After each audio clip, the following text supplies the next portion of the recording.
এক পুকুরের পাড়ে থাকতো এক কচ্ছপ আর দুই হাঁস। তারা ছিল ভালো বন্ধু। কচ্ছপ বলছে, আমি রেসে অংশ নিতে চাই।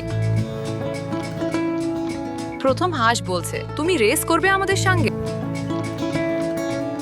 দ্বিতীয় হাঁস বলছে, ঠিক আছে, শুরু হোক রেস।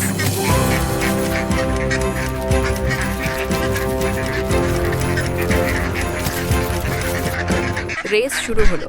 হাঁসরা উড়ে গেল, কচ্ছপ ধীরে ধীরে হাঁটতে লাগলো।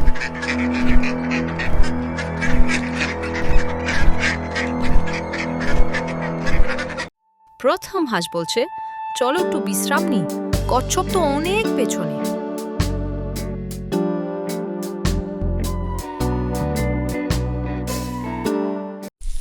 কচ্ছপ থামে না, ধীরে ধীরে এগিয়ে যেতে থাকে।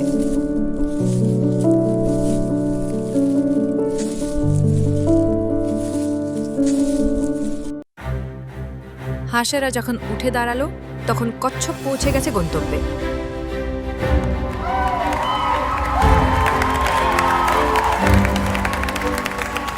কচ্ছপ বলছে, ধৈর্য আর পরিশ্রমেই আসে সাফল্য। হাঁসেরা বলছে, তুমি দারুণ করেছো।